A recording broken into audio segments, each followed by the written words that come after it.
The Gospel of John, chapter 13. Now before the feast of the Passover, when Jesus knew that his hour had come to depart out of this world to the Father, having loved his own who were in the world, he loved them to the end.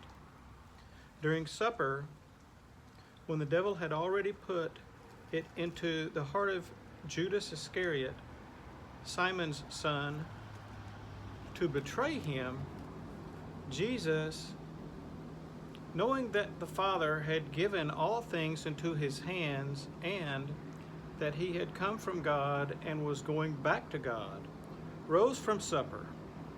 He laid aside his outer garments and, taking a towel, tied it around his waist. Then he poured water into a basin and began to wash the disciples' feet and to wipe them with the towel that was wrapped around him. He came to Simon Peter, who said to him, "Lord, do you wash my feet?"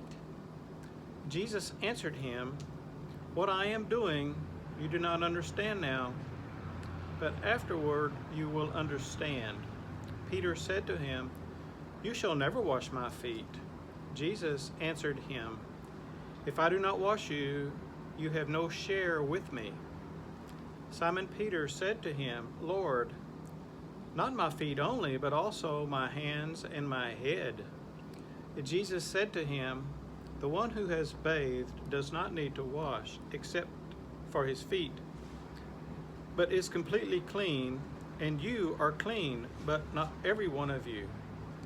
For he knew who was to betray him. That was why he said, "Not all of you are clean." When he had washed their feet and put on his outer garments and resumed his place, he said to them, "Do you understand what I have done to you? You call me teacher and Lord, and you are right, for so I am. If I then, your Lord and teacher, have washed your feet, you also ought to wash one another's feet.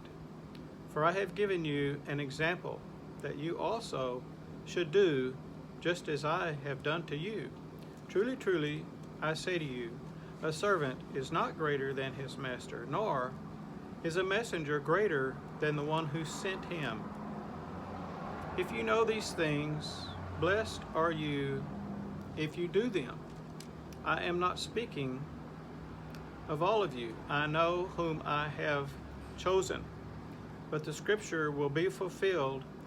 He who ate my bread has lifted his heel against me.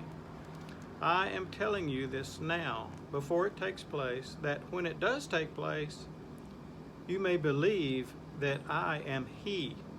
Truly, truly, I say to you, whoever receives the one I send receives me, and whoever receives me receives the one who sent me."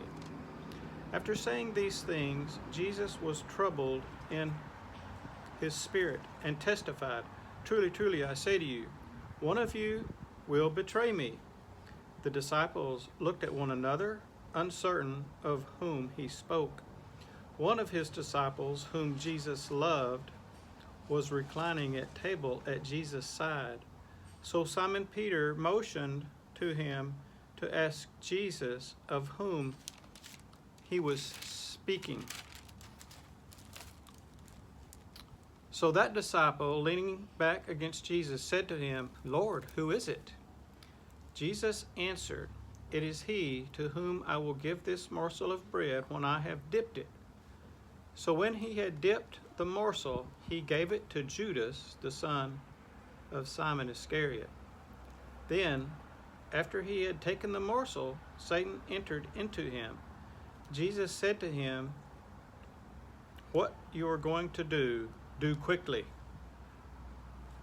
Now no one at the table knew why he said this to him. Some thought that because Judas had the money bag, Jesus was telling him, "Buy what we need for the feast," or that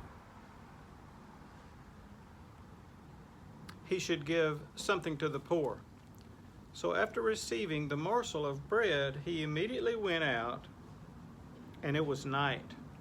When he had gone out, Jesus said, "Now is the Son of Man glorified, and God is glorified in him. If God is glorified in him, God will also glorify him in himself and glorify him at once. Little children, yet a little while I am with you. You will seek me.